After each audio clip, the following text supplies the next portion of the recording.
오늘 함께 할 말씀은 요한복음 1장 12절 말씀입니다. 요한복음 1장 12절 말씀.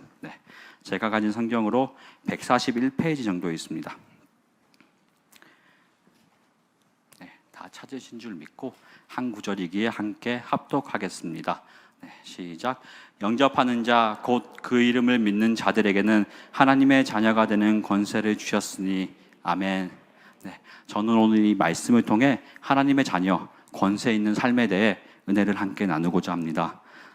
처음 이 자리에 서다 보니 어떤 말씀을 전해야 하는지 여러 가지 생각이 들었습니다. 그리고 본문은 어디서 어떻게 정해야 할까 기도하며 고민하며 성경책을 펼쳐보았습니다. 성경책을 넘기고 읽고 어떻게 해야 될지 몰랐습니다. 그러던 중 2023년 저에게 주신 말씀이 눈에 보이기 시작했습니다. 그 말씀이 바로 오늘 본문 말씀입니다. 처음 송구영신 예배를 마치고 이 말씀을 뽑았을 때 저의 반응은 뭐지? 이 말씀은 내가 정말로 새가족일 때 초신자에서 뽑았다면 하나님 감사합니다, 너무 좋습니다 했을 텐데 지금은 어떤 뜻일까? 기도해봐야겠다 이런 생각이 들었습니다. 그리고 그날 예배를 마치고 집에 돌아오는 길에 독일에 있는 아내와 말씀을 나누며 또 독일에 있는 아내 또한 그 말씀? 이런 반응을 보이고 저희는 한참 웃다가 그렇게 통화를 종료했습니다. 그리고 바쁜 일상 가운데 하나님께서 제게 주신 말씀을 부끄럽지만 깊이 있게 묵상하지는 못했습니다. 그리고 오늘 말씀을 준비하며 저에게 주신 하나님의 이 말씀의 뜻이 있음을 믿고 기도하며 묵상하기 시작했습니다. 하나님의 자녀가 얼마나 큰 축복이며 은혜인지 깨달으며 현재 저의 변화된 모습 그리고 하나님의 자녀로 살아갈 수 있음에 감사와 찬양을 드렸습니다. 신앙생활을 오래 했지만 몇 년 전까지만 해도 저는 자녀 그리고 권세는 저에게 너무나 먼 단어였고 다가오기 힘든 것들이었습니다. 이유는 바로 저의 성장 과정에 있었습니다. 오늘은 저의 삶 가운데 역사하신 그 하나님의 사랑과 은혜를 나누며 말씀의 은혜를 함께 나누도록 하겠습니다. 저는 포항에서 태어났습니다. 그래서 발음이 좀 불안정합니다. 그리고 보기와는 다르게 외동아들, 누나도 없고 여동생도 없습니다. 혼자였습니다. 저희 부모님이 들으시면 좀 속상하겠다 하시겠지만 저는 다른 집의 흔한 외동아들과는 좀 다르게 자라왔음을 강력하게 얘기할 수 있습니다.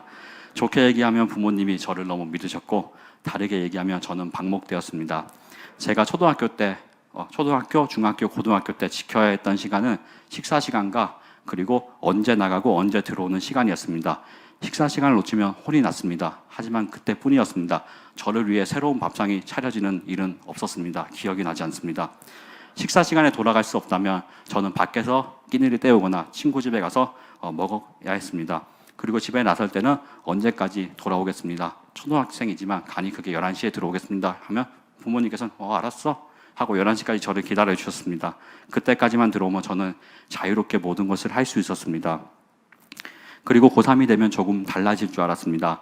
모든 집이 그렇듯 고3이 되면 내가 중심이 되고 내가 왕이 되고 모든 것이 용납될 줄 알았습니다. 하지만 그런 일은 없었습니다. 제가 학교를 마치고 돌아올 때까지 부모님이 기다리시거나 간식을 챙겨주시는 일은 없었습니다. 모의고사 성적표, 중간 기말고사 성적표를 부모님이 보시고 확인하시라는 뜻으로 학교에서 우편으로 집으로 보내줍니다. 그리고 부모님 도장을 받아오라고 했습니다. 그 성적표가 도착했지만 그 성적표는 뜯기지 않고 제 책상 위에 그대로 있었습니다. 그래서 저는 도장 그러면 아버지는 그냥 도장을 주시고 저는 그냥 그걸 찍고 학교에 냈습니다. 그리고 고3 때 자율학습을 마치고 밤 11시쯤 집으로 들어왔는데 너무 배가 고파 이제 라면을 끓이기 위해 부엌에 가서 냄비를 꺼내고 물을 붓고 이제 가스불을 올리려고 했습니다. 요즘처럼 인덕션이나 커피포트가 없었습니다. 그리고 그때 가스레인지를 아시는 분은 알겠지만 이런 촉해 소리가 나지 않습니다. 탁탁탁탁 이런 경쾌한 소리를 내면서 가스불이 팍 켜집니다. 그 소리와 함께 아버지가 나타났습니다. 아버지가 방문을 확 여시고는 야! 앉아! 라고 하시면서 저를 혼내셨습니다. 저는 속상한 마음에 집을 나갔습니다. 가출한 건 아닙니다. 가출하진 않고 편의점에 가서 그냥 라면을 한 그릇 먹고 그냥 들어왔습니다. 아침이 되어서 또 혼이 났습니다. 저는 하지만 어떠한 말도 할 수 없었습니다.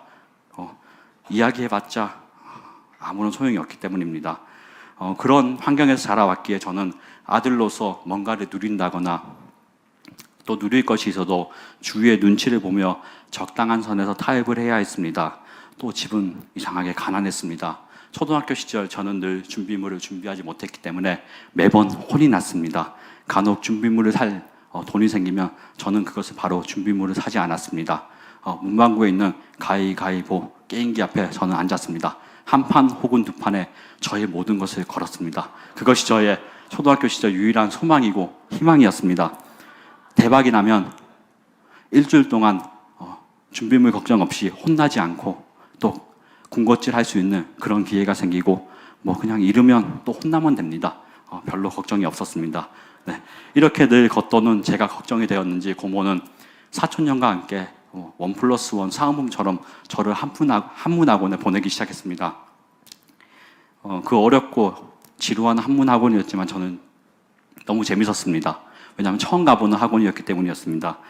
그렇게 중학생이 되었고 저는 갑자기 공부를 해야겠다 깨달았습니다. 집에 아무것도 없기 때문에 내가 공부를 하지 않으면 안 되겠구나 그런 생각에 공부를 하게 되었고 다행히 돌은 아니었습니다. 하지만 명석하진 않았기 때문에 열심히 해야 했습니다. 감사하게도 고등학교 내내 등록금과 장학금을 약속한 학교로 입학할 수 있게 되었습니다. 이때까지 저는 교회에는 나갔습니다. 하지만 예배는 드리지 않고 공과 공부 시간에만 등장하는 학생이었습니다. 예배 시간에는 아주 부끄럽지만 오락실에서 즐거운 게임을 즐기고 있었습니다. 이렇게 예배가 끝날 때쯤 공과 공부에 가야 했습니다. 그렇지 않으면 저희 주일학교 선생님께서 전화를 하거나 저희 집에 찾아오십니다. 그렇기 때문에 저는 어쩔 수 없이 공과 시간에는 반드시 참석을 했습니다. 그리고 고등학교 진학 후 학교 기독학생에 가입한 것이 저의 삶의 터닝 포인트가 되었습니다. 친구와의 그냥 약속으로 아무런 신앙 없이 친구와의 약속으로 그냥 기독학생회에 들어가게 되었고 어쩌다 보니 찬양단이 되었습니다. 만약 면접을 볼 때 찬양을 했으면 아마 저는 100% 떨어졌을 것입니다. 그렇게 기독학생회 찬양단에 들어갔고 얼마 후 포항에서 중고등학교 기독학생회 연합 찬양 집회가 있었습니다. 학교별로 돌아가면서 두 곡의 찬양을 올려드렸습니다.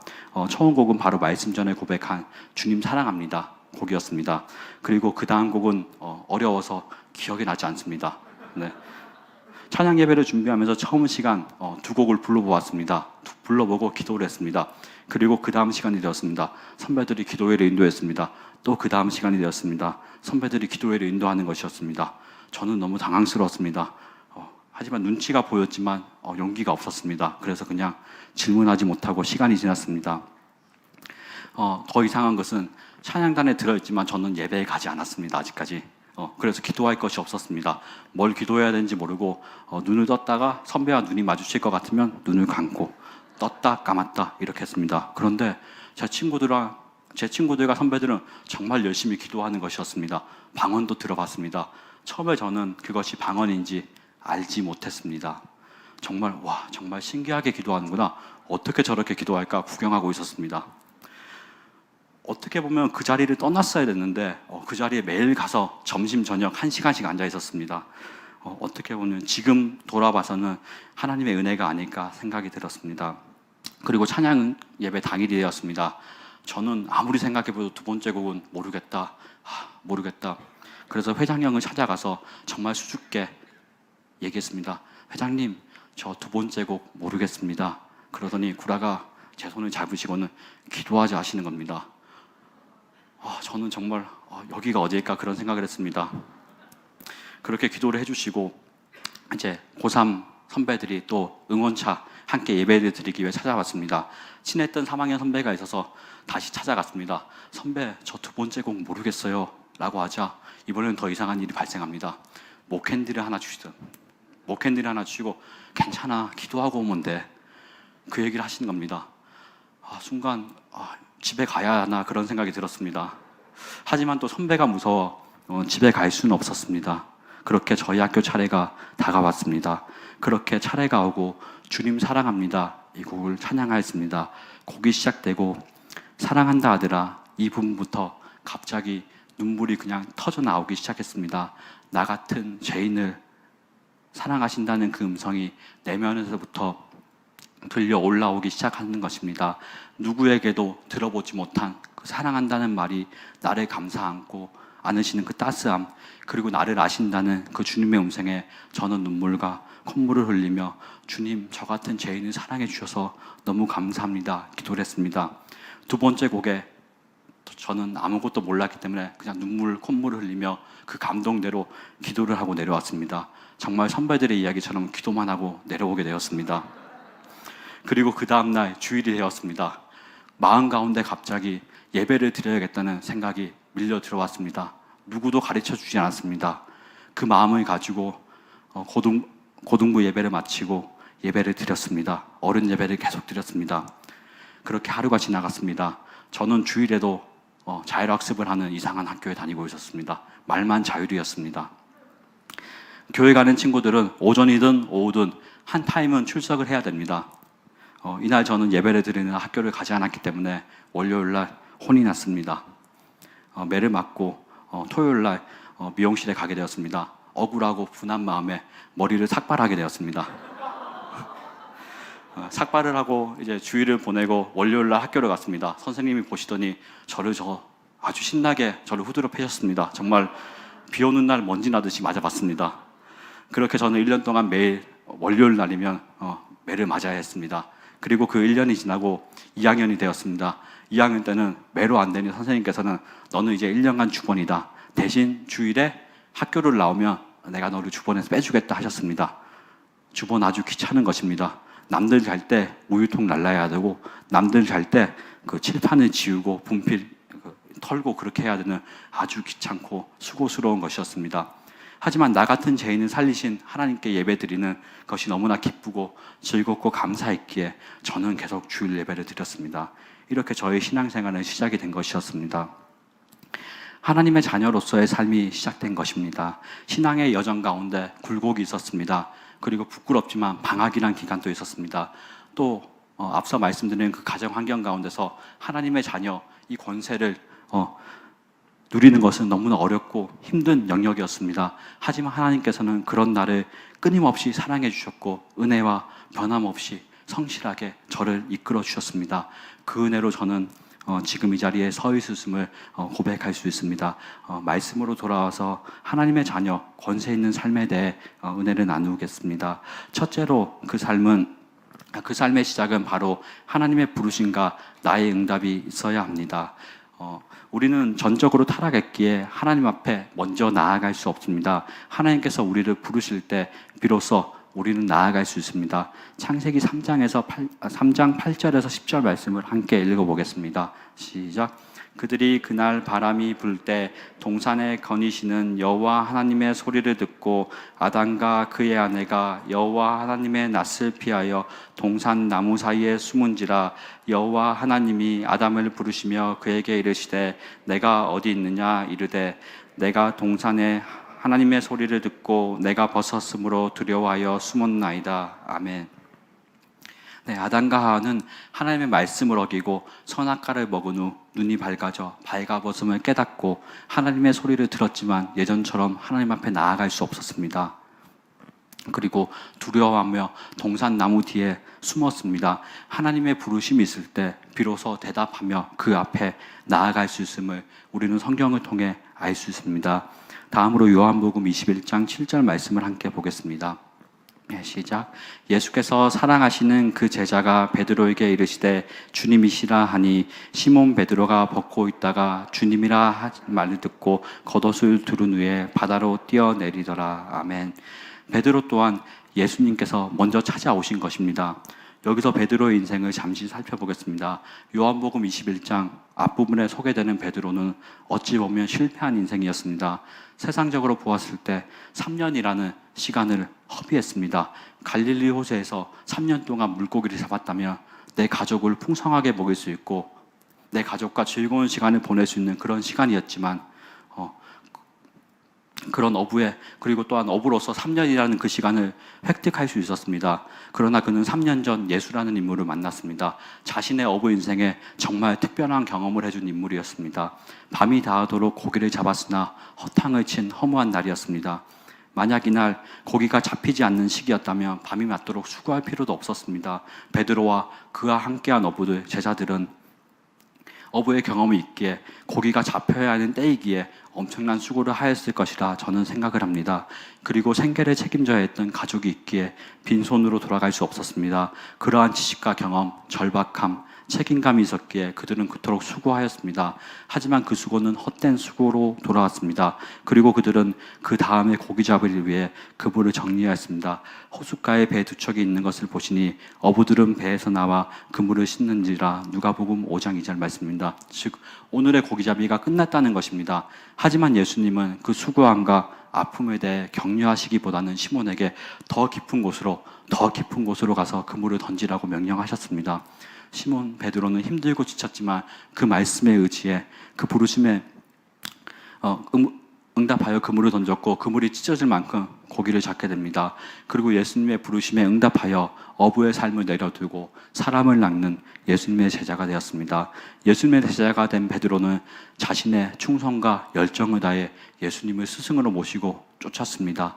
성령의 도움을 받아 온전한 신앙 고백도 하였고 각종 치유와 기적, 환상들을 예수님과 함께 경험했습니다. 예수님과 평생 함께 할 것이라 생각했습니다.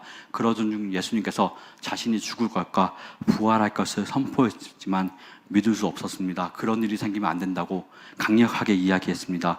예수님의 말씀보다는 자신의 뜻, 자신의 의를 더욱 강하게 고백했습니다. 베드로가 이르되 주여 내가 지금 어찌하여 따라갈 수 없나이까? 주를 위하여 내 목숨을 버리겠나이다. 예수께서 대답하시되 내가 나를 위하여 내 목숨을 버리겠느냐? 내가 진실로 진실로 내게 이르노니 닭 울기 전에 내가 3번 나를 부인하리라. 요한복음 13장 37절 38절 말씀입니다. 그 후 베드로는 어떠한 대답도 하지 않았습니다. 그리고 시간이 흘러 예수님의 말씀대로 이루어졌습니다. 예수님의 말씀에 집중하지 않고 자신의 감정과 의로 살았던 베드로는 결국 무너지게 되었습니다. 그리고 실패하여 지금의 어부의 자리로 돌아오게 된 것입니다. 그는 자신의 과거로 돌아와 어부로 살면서 부활하신 예수님에 대한 소문을 들었을 것입니다. 현재처럼 오늘날처럼 실시간으로 듣지는 못했지만 분명히 부활하신 예수님에 대한 그 소문을 들었을 것입니다. 예전에 베드로라면 누구보다 빠르게 달려가서 주님 제가 여기 있습니다 라고 고백하였던 베드로였지만 베드로는 그럴 수 없었습니다. 오늘 본문에서 예수님이 먼저 베드로를 찾아오신 것처럼 베드로는 주님의 오심을 기다릴 수밖에 없었습니다. 그런 베드로와 제자들에게 예수님께서 찾아가신 것입니다.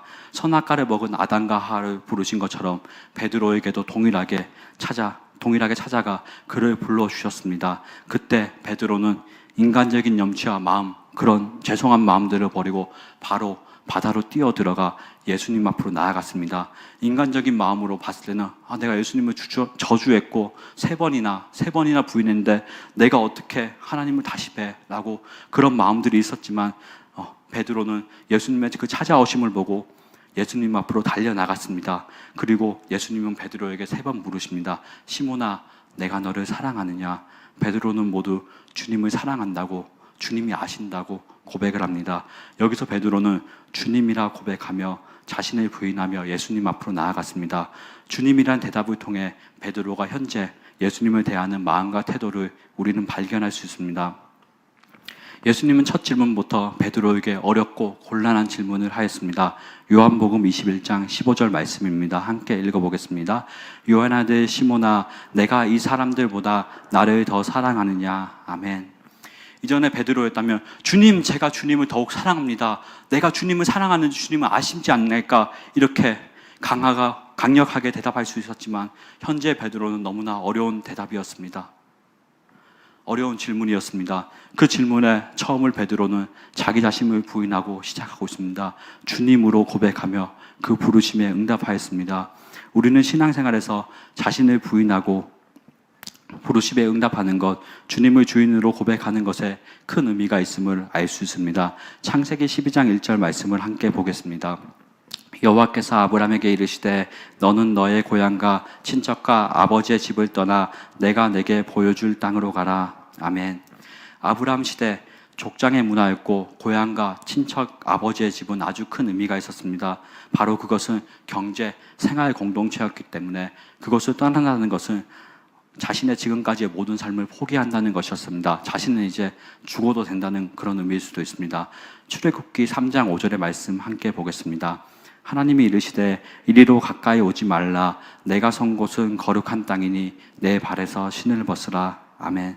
모세의 신을 벗어라는 의미는 종이 되어라는 의미입니다. 과거 신발은 자유의 의미를 가지고 있었습니다. 즉 신을 벗는 것은 자신의 자유를 포기한다는 의미가 있습니다. 즉 나는 이제 당신의 노예, 당신의 종입니다라는 의미입니다. 베드로는 예수님을 다시 부르는 호칭을 통해 스스로 결단했습니다. 바로 자신은 이제 종, 예수님이 자신의 주인임을 고백하고 있습니다. 베드로는 부르심에 응답함으로 하나님의 자녀로 권세 있는 삶을 다시 시작할 수 있었습니다. 사랑하는 성도 여러분, 우리는 예수님을 어떻게 부르고 모시고 있나요? 예수님을 입술로는 주인으로 고백하지만 우리의 삶의 진정한 주인인지, 또 우리의 마음에 가장 중요한 자리에 누가 앉아 있는지 우리는 돌아볼 수 있어야 됩니다. 과거 구약의 이스라엘 백성처럼 하나님을 성전에만 가두고 기계적인 신앙생활을 하고 있는지 우리는 돌아보아야 합니다. 이스라엘 백성은 선민의식이 있었지만 하나님을 올바르게 알지 못했기에 하나님도 섬기고 우상인 바알도 함께 섬겼습니다. 바알에게 우상 숭배하는 것처럼 제2, 제3만 지내면 풍족한 삶을 살 수 있다고 착각했습니다. 자신들의 삶은 하나님처럼 거룩하지 못하고 구별되지 못하면서 피제사, 그 제사만 드리면 자동적으로 용서를 받고 축복을 받고 풍요를 누릴 수 있다고 착각했습니다. 하나님께서 받으시지 않는 제사만 가득했습니다. 하나님을 그들 마음대로 공간적인 성전에만 가두고 자신들의 삶에, 자신들의 정욕대로, 자신들의 소견에 오른 대로 살아왔습니다. 우리의 삶에 우리의 모습들을 돌아보기 소망합니다. 마음 다해 드리는 예배보다는 내가 편한 예배를 찾고 있는지 되돌아볼 수 있어야 됩니다. 섬김과 사랑 없이 내가 대접을 받고 왕이 되고 주인공이 되어야 하는 마음이 있다면 우리는 겸손히 이 땅에 오신 예수님을 기억하며 예수님의 그 섬김과 사랑을 본받을 수 있어야 됩니다. 예수님은 우리 마음에 모셔두었는데 가장 하찮은 방에 넣어두고 비밀번호를 걸어두고 여기서 나오시면 안 됩니다 하시고 주일에만 잠깐 그 번호를 열어드리고 예수님 주일 1시간 반 혹은 2시간입니다. 교회에 나가는 순간 다시 이 방에 들어가셔야 됩니다 라고 고백하는 우리가 아닌지 점검할 수 있어야 됩니다. 우리는 예수님을 우리의 진정한 구원자, 주인으로 마음을 다해 고백할 수 있어야 됩니다. 하나님은 제 가운데 하나님 앞에 설 수 없는 아담을 직접 부르셨고 예수님 자신을 저주하고 부인한 베드로에게 직접 찾아가셔서 그를 불러주셨습니다. 하나님은 우리의 삶의 가장 힘든 부분 혹은 연약한 부분에서 우리를 찾고 부르시고 계십니다. 내가 연약했던 부분, 내가 쓰러졌던 부분에서 오늘 또 우리를 부르고 계십니다. 설마 이런 곳에 주님이 오실까? 그런 곳일지라도 우리 주님은 찾아오셔서 우리를 불러주십니다. 저 또한 인생에서 어려운 시기가 있었습니다. 그때 주님은 저를 다시 한번 불러주셨습니다. 아까 방황의 시기가 있다고 했는데 저는 공익근무 시절 정말 게임 중독이었습니다. 하루 종일 게임만 했습니다. 예배도 드리지 않고 밥 먹는 시간, 눈 뜨는 시간에는 정말 게임만 했습니다. 그런 저의 삶의 자리에서 교회가 아닌 곳이었지만 저를 찾아오셨고 저를 다시 만나 주셨습니다. 그러하기에 다시 이 자리에 설 수 있는 은혜를 누릴 수 있었습니다.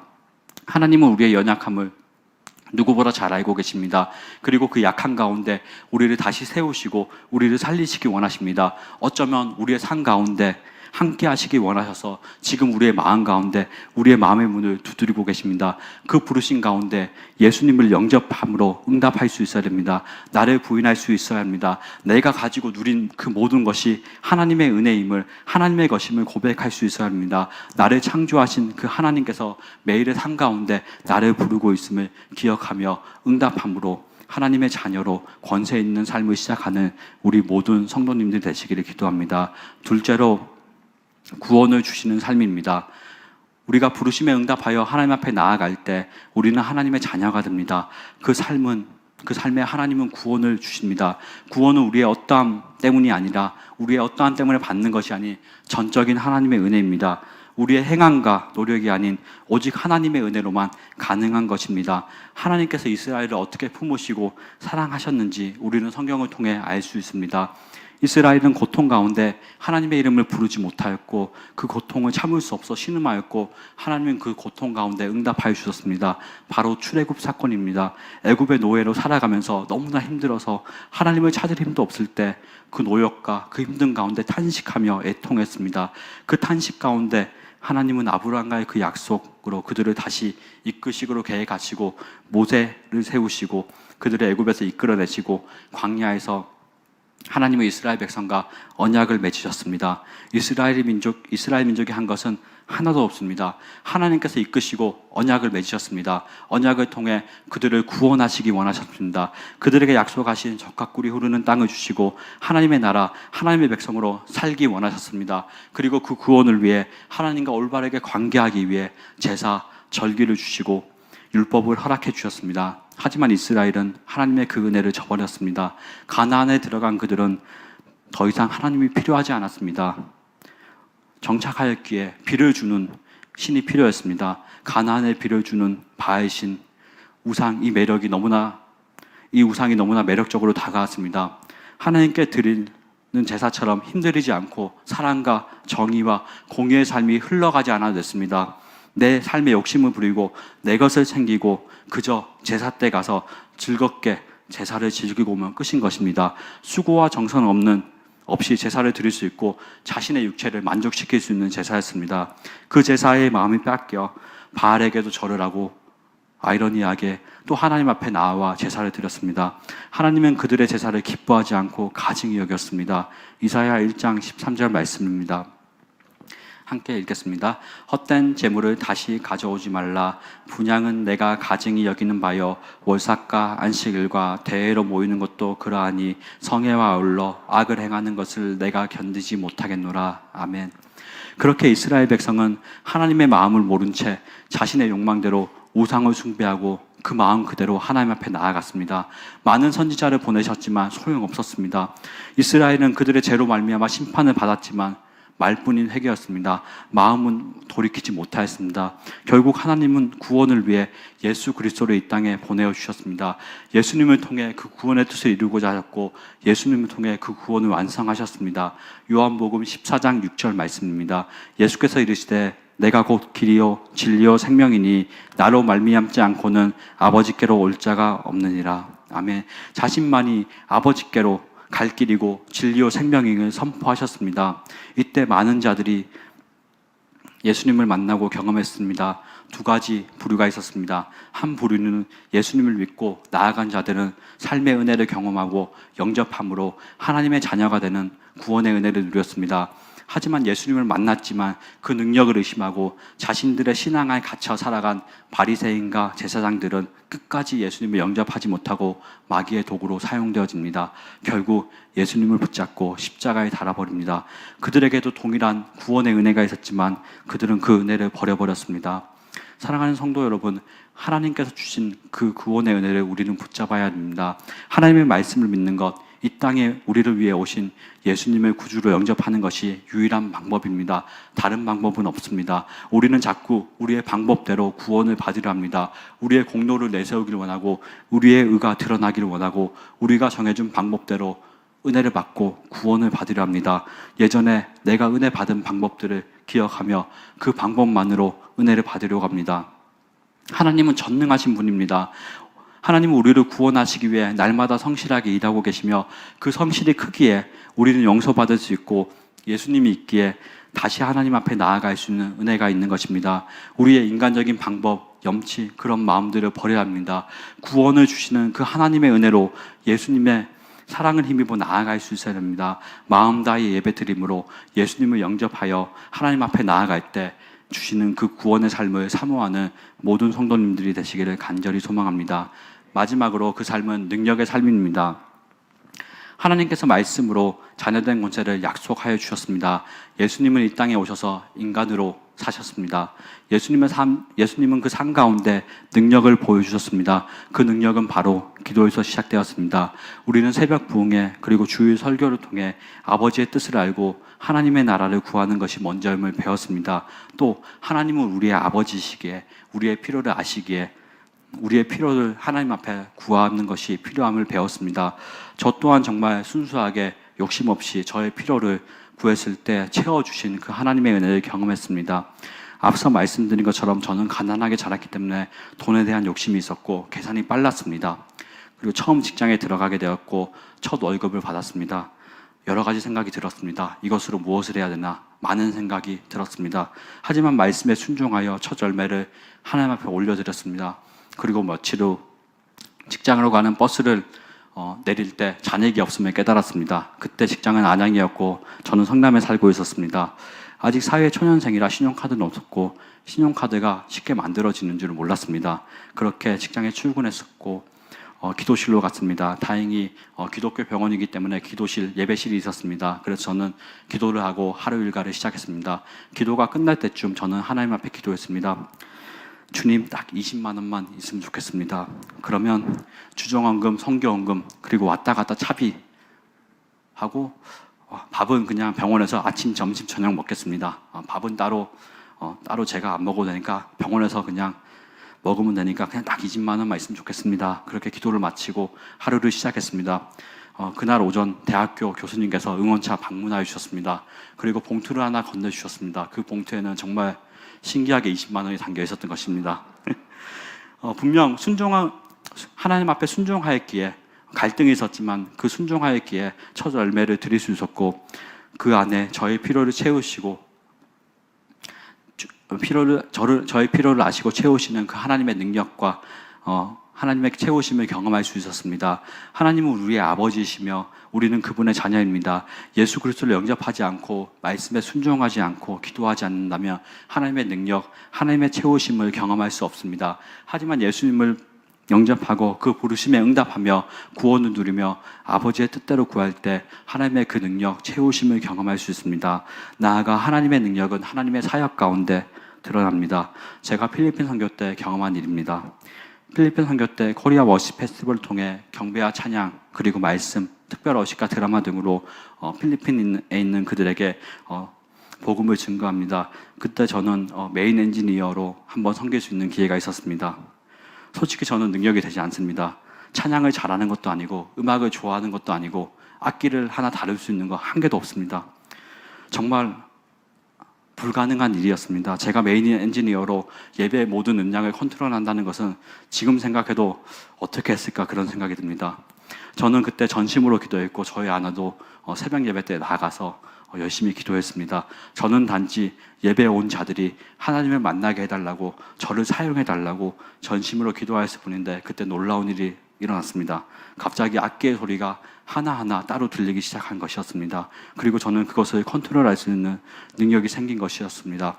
전도와 선교, 영혼 구원을 위해 구할 때 하나님께서 능력을 주시는 분임을 깨닫게 되었습니다. 아멘. 또 하나님께서 저를 주의 종으로 길로 부르실 때 저는 정말 깜짝 놀라며 저는 아니라는 생각을 했습니다. 분명 선교사를 부름이 있고 전문인 선교로 직업을 가지고가 중요합니다. 직업을 가지고 주의 종과 교회를 돕는 자로 나아가길 기도했습니다. 그리고 2020년도 정말 이제 직장에서 일하는 것도 너무나 싫고 이제 다 그만두고 선교지로 나아가고 싶은 생각이 너무나 강했습니다. 그래서 코로나가 마치면 나아가야겠다 하고 코이카나 여러 단체들을 함께 알아봤습니다.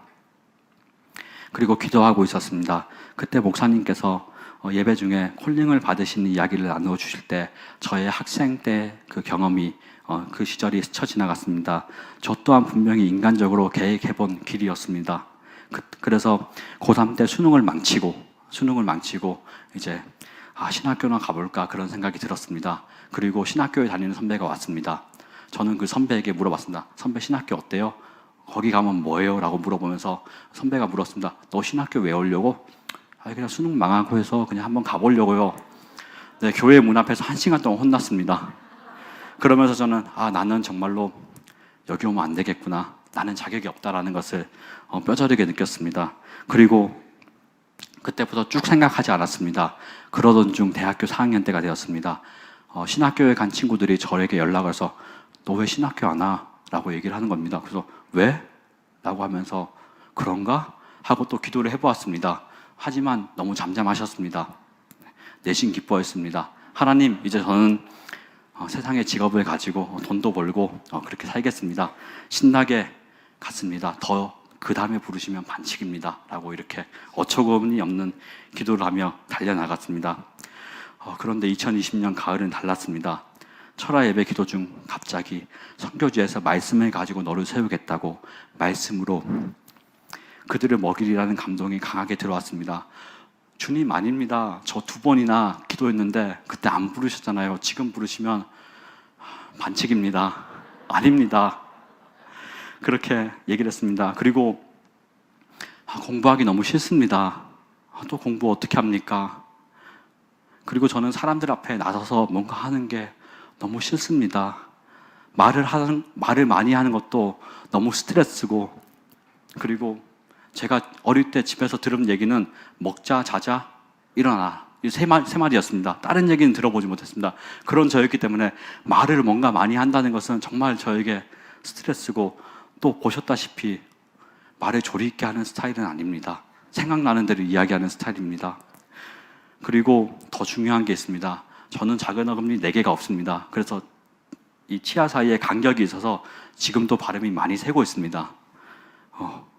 이렇게 안 좋은데, 이렇게 말씀을 전하기에는, 세우시기에는 너무나 부족한 사람인데, 주님, 저 말고 보낼 만한 사람을 보내십시오. 기도했습니다. 그때 저는 몰랐습니다. 보낼 만한 사람을 보내십시오. 기도하는 것이 얼마나 위험한 일인지 말입니다. 성경에 나온 말씀이었습니다. 바로 모세의 말씀입니다. 모세 또한 보낼 만한 사람을 보내십시오 라고 했다가 순종하며 갔습니다. 저는 그때 몰랐습니다. 부자 청년의 이야기를. 부자 청년은 근심하여 돌아가서 성경에서 사라졌습니다. 하지만 저는 그런 기도를 할 수 없었습니다. 첫째로 부자가 아니었습니다. 그리고 콜링을 받았을 때 거의 30대 후반이었습니다. 청년이 아니었기 때문에 저는 그 기도를 할 수 없었습니다. 어쨌든 저는 계속 기도를 했습니다. 기도를 하지 않았어야 되는데 또 기도를 하고 있었습니다. 고등학교 때처럼 그 기도의 자리에 떠나지 않고 기도하고 있었습니다. 매일 연약한 가운데, 주님, 저는 아닙니다. 저는 못합니다. 어떻게 제가 합니까? 저보다 저기 능력 있는 사람 많지 않습니까? 찬양인도도 잘하고 목소리도 좋고 발음도 좋고 말하기 좋아하는 사람 얼마나 많지 않습니까? 라고 기도했습니다.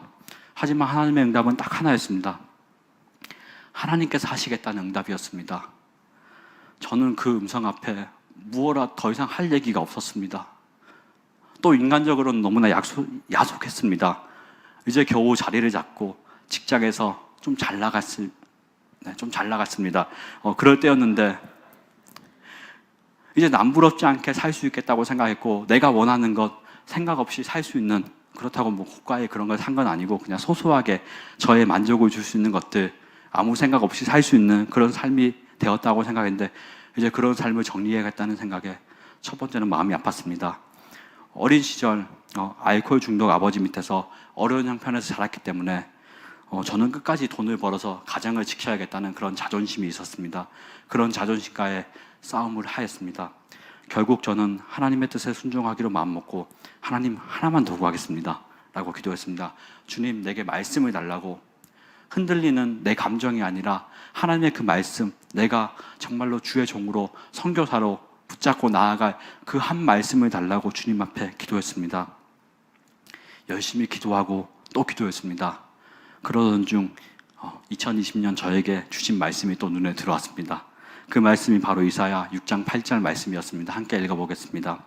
내가 또 주의 목소리를 들으니 주께서 이르시되 내가 누구를 보내며 누가 우리를 위하여 갈고 하시니 그때 내가 이르시되 내가 여기 있나이다 나를 보내소서 하였더니. 아멘.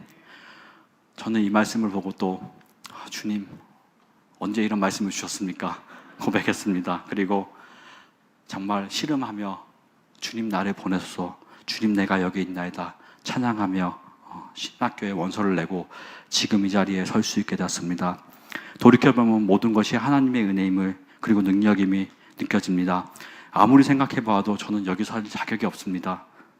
언변도 화려하지 않고 발음도 좋지 않고 목소리도 갈라지고 잘 못합니다. 찬양도 응가 박자에 맞게 잘 부르지 못하고 지금도 계속 긴장하고 떨고 있습니다. 하지만 저는 하나님의 부르심에 순종하며 하나님의 은혜와 능력을 구하며 나아가기를 결단했습니다. 내 자신을 위한 능력 구한이 아닙니다. 하나님 나라, 그 영혼을 위한 능력 구함입니다. 절대 누구 앞에 서서 이렇게 이야기할 수 없는 저를 세워 하나님의 말씀을 전해주신 그 은혜를 생각해보면 그저 하나님의 능력임을 고백합니다. 아시는 분은 아시겠지만 저는 머리에 혹이 있습니다. 그래서 가끔 어지러움증과 이명으로 고생을 합니다. 직장 생활을 할 때 저는 정말 너무나 힘이 들었습니다. 그리고 전도사로 사역하고 신학 공부하면서 그 빈도는 많이 줄었습니다. 하지만 간혹 나타납니다. 주일 아침에도 가끔 나타날 때가 있습니다. 이명이 들리고 어지럼증이 나타납니다. 하나님 지구의 자전을 저에게 느끼실 필요는 없는데 자꾸 지구의 자전을 저에게 알려주십니다. 지구가 잘 돌아가고 있다고. 아이들이 옵니다. 아이들의 소리와 함께 이명은 계속됩니다. 정말 미칠 것 같습니다. 이제 말씀을 가지고 서야 되는데, 아이들에게 말씀을 증거해야 되는데 어지러워서 원고 하나 보이지 않습니다. 저는 아직 성경 원고가 필요하기 때문입니다. 성가대가 끝날 때쯤 돼갑니다. 하나님 어떡합니까? 하나님 말씀 증거해야 되는데 아무 소리도 들리지 않고 아무것도 보이지 않고 제대로 설 수도 없습니다. 주님, 나를 도와주세요. 고백을 하며 나아갑니다. 유년보시의 그 짧은 거리지만 저는 정말 옷 입을 나이 걸어갑니다. 왜냐하면 내가 어지러운 것을 알리고 싶지 않았습니다. 그렇게 올라가서 하나님만 붙잡고 나아갔을 때 정말 신기하게 아이들에게 말씀을 증거하기 시작하는 그 순간 이명이 멈추고 지구의 자전이 느껴지지 않았습니다. 내 자신을 위해서는 어떻게 해도 약을 먹고 컨디션을 조절해 보려고 해도 어떻게 할 수 없는 것이었는데 하나님의 말씀을 들고 영혼 구원을 위해 말씀을 증거하기 위해 그 자리에 섰을 때 하나님께서 저를 붙잡으심이 확실하게 느껴졌습니다. 그리고 더욱 신기한 것은 말씀을 증거하고 내려오니 컨디션이 너무 좋아진 것입니다. 원래 보통 그렇게 어지럼증과 이명이 되면 하루 이틀은 정말 아무것도 하지 못하는데 말입니다. 하나님을 위한 그 사역 앞에 제 자신을 드렸을 때 하나님의 그 능력이 내게 임함을 느낄 수 있었습니다. 사랑하는 성도 여러분, 하나님께서 한 사람 한 사람을 부르셨고 놀라운 그 사명을 주셨습니다. 그 사명은 다릅니다. 하나님의 부르신 가운데 그 사명을 발견하고 나아갈 때 우리는 하나님의 능력을 경험할 수 있습니다. 감히 우리의 얼마 되지 않은 경험과 그 능력을 믿고 나아갈 때는 절대 감당할 수 없고 느낄 수 없습니다. 손에 세상의 것을 잡고 나 자신을 위해 쓰려고 한다면 하나님의 능력을 절대 경험할 수 없습니다. 하지만 내 것을 내려놓고 하나님 앞에 나아갈 때, 예수님을 영접할 때, 그리고 하나님의 영광을 위하여 달려나갈 때 그 능력은 부어주시는 것입니다. 예수님을 영접함으로 하나님의 자녀로 능력으로 그 삶을, 그 권세를 누리시는 모든 성도님들이 되시길 기도하겠습니다. 말씀을 정리하겠습니다. 저는 오늘 말씀 묵상하며 과거에 빈 껍데기 같이 하나님의 자녀, 그 권세를 누리지 못하고 살아온 날들을 돌아보며 또 나를 부르시고 구원의 능력으로 나를 세우신 그 하나님께 감사와 찬양을 올려드립니다. 하나님은 우리의 삶 가운데 찾아오시는 분입니다. 지금도 우리의 삶 가운데 오셔서 함께 하시기를 원하시며 한 사람 한 사람을 부르고 계십니다. 하나님의 부르심에는 그 구원과 능력, 가장 좋은 것이 있습니다. 그러하기에 우리는 그 부르심 앞에 응답해야 됩니다. 그 부르심 앞에 나 자신을 부인하고 나 자신을 내려놓고 나아갈 때 하나님의 자녀, 그 권세 있는 삶으로 살아가는 그 축복을 누릴 수 있습니다. 하나님 우리에게 가장 좋은 구원과 능력을 허락해 주셨습니다. 하나님의 영광을 위해 달려가는 우리 모든 아름다운 우리 교회 성도님들 되시기를 간절히 기도하겠습니다. 이 시간 함께 찬양하겠습니다. 우리 보좌 앞에 모였네. 우리 보좌 앞에 모였네. 함께 주를 찬양하며, 함께 주를 찬양하며, 하나님의 사랑, 하나님의 사랑, 그 아들 주셨네. 그의 피로 우리 구원 받았네. 십자가에서 쏟으신 그 사랑, 십자가에서 쏟으신 그 강같이 온 땅에 흘러 강같이 온 땅에 흘러 각 나라와 족속 각 나라와 족속 백성 방언에서 구원받고 주 경배 드리네. 구원하심이 보좌에 앉으신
함께 기도하겠습니다.